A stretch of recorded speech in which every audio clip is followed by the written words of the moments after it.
Hey guys, Carl Allen, just out on an errand. Wanted to do a really quick video for you, and it's about the art of differentiation inside of a business and why you should never ever be afraid of buying businesses in a recession. In fact, recessions are the best opportunities for us as deal makers to buy businesses, both A, at lower valuations, and B, by getting a lot more creative in terms of the deal structure. And you know, it drives me crazy when I see people say, hey, you know, there's a recession coming, I don't think I'm going to be able to do a deal. It's like, no, it's the perfect time, right? Warren Buffett will always say, you know, when blood is on the streets, that's when he strikes. And I want to tell you a quick story about a business that, you know, could have been killed in COVID, but ended up pivoting and becoming a wildly successful company. So I have a student in the UK. He bought a business the year before COVID, so 2019. He bought an engineering business, right? It was a CNC machinery business that specialized in the automotive industry. So it made components for motorbikes, performance motorbikes. So Suzuki, Kawasaki, Honda, BMW. He made a valve that went into the engine, right? So COVID hit, as you know. He bought this business. He bought it using cash flow lending, so he had a note to pay to the bank, obviously each and every month, put a little bit of his own money in, but not much. And it was a great business, was doing very well. And then obviously COVID hit, and as you know, like a lot of these big manufacturing facilities are in China, right? And a lot of these factories closed down, so that caused the big global supply chain problems for cars and motorbikes and all these different things.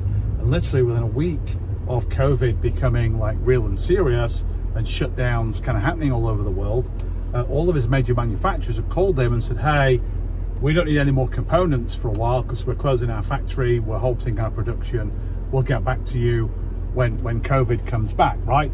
So he calls me up, he's like, dude, I'm screwed. Like, all my manufacturers, all my clients are like, they're not going to be needing any more components from me. Like, what do I do? Do I close the business down?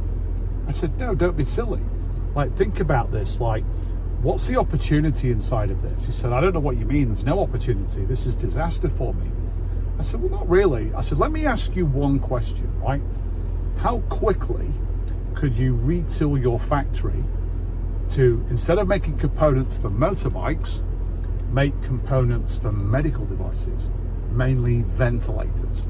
It's like, what are you talking about?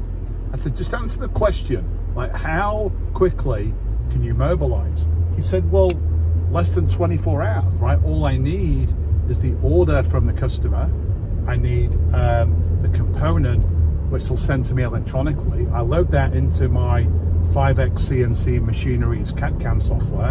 And then as long as I get the right raw materials, I can crank all this out. But I've got aluminium, or aluminum as it's called in the US. I got steel, I got iron ore, I got all this stuff, right? So I said, great. Well, now you need to pivot. You need to become a manufacturer of components for medical devices. I said, think about it, right? What does the world need right now that it doesn't have? He said, ventilators. I said, exactly. I said, who makes ventilators? He said, I don't know. I said, we'll find out, but I bet you it's Panasonic, LG, GE, and Siemens. Those are probably the big four.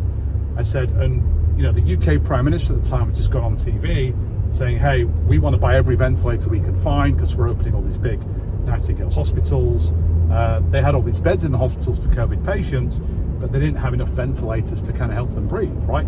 So literally, he called me back the following day. He called all the four major ventilation machine manufacturers, and literally within 24 hours had got giant purchase orders to make a whole array of components that were going to go into these devices. And literally over the next 6 to 9 months, because we went through 2 big COVID shutdowns in England and 2 big outbreaks, he'd multiplied his revenue by like a factor of 3, and his profitability had gone up like by a factor of 7, right?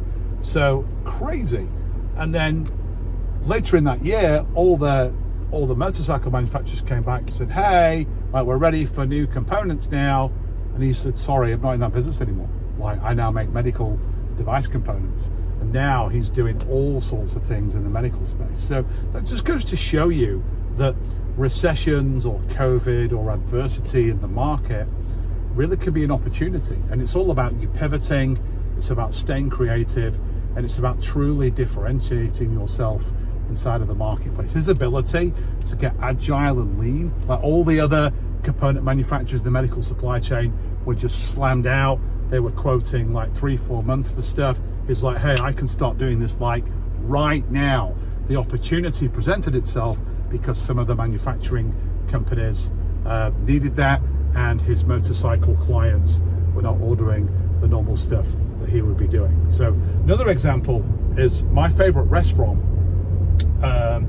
It's an Italian restaurant in my local village. I spend most of my time in the US now, but near my UK little mini country estate, there's a little tiny village called Worley in Lancashire.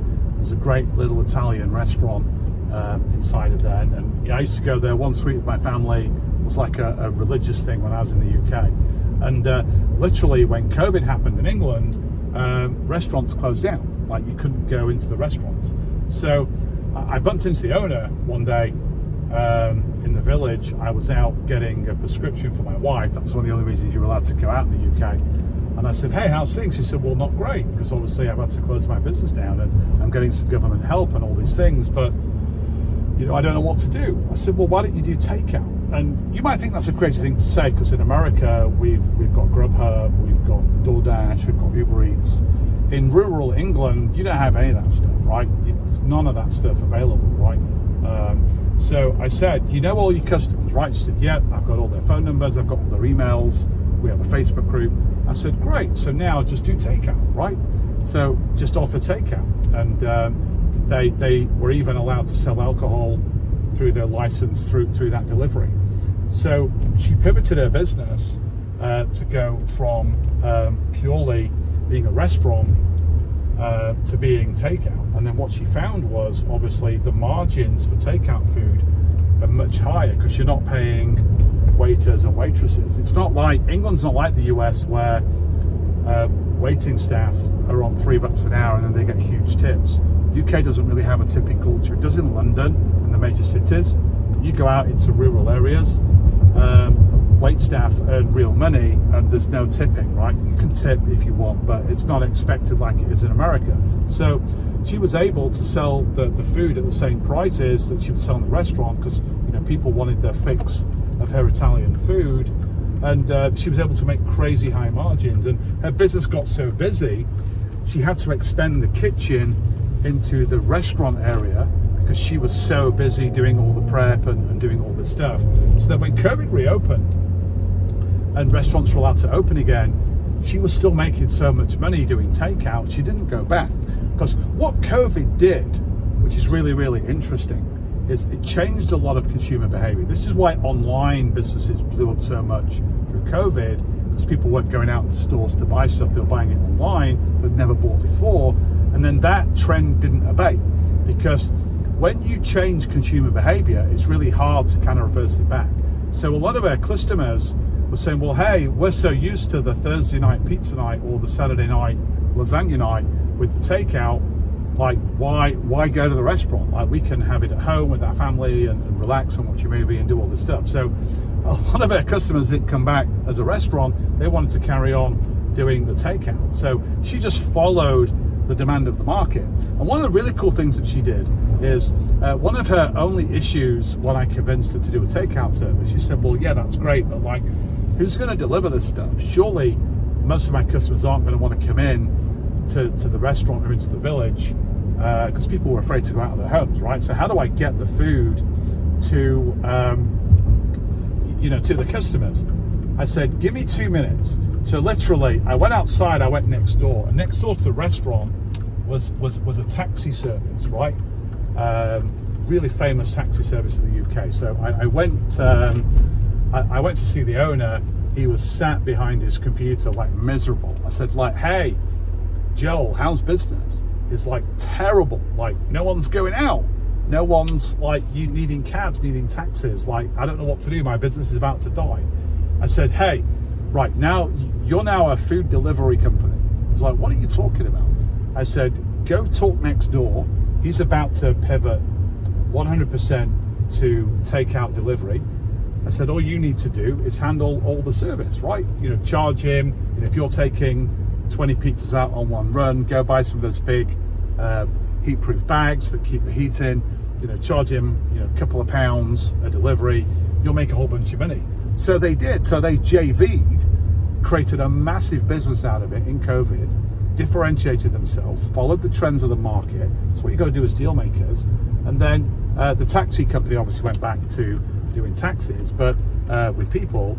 But the actual restaurant, she never went back to being a real restaurant, and then actually decided to sell it. And then the new owner, Manny, has turned it back into a full restaurant, but also does takeout as well. So this goes to show you, like, don't think recessions are bad. Recessions are good, because you can buy the cheaper valuations, you can get more creative on deal structure. It's all about how you pivot, how you differentiate in the marketplace. Don't ever compete on pricing alone, right? China and Amazon will kill you. Compete on service, compete on quality. Really differentiate what you do in the deals that you do, and you'll be absolutely fine. So I hope you found that useful. I will see you guys soon, but don't forget to hit like and subscribe so you can get all the rest of my videos as they come out on YouTube. And I will see you guys soon. Until then, bye for now.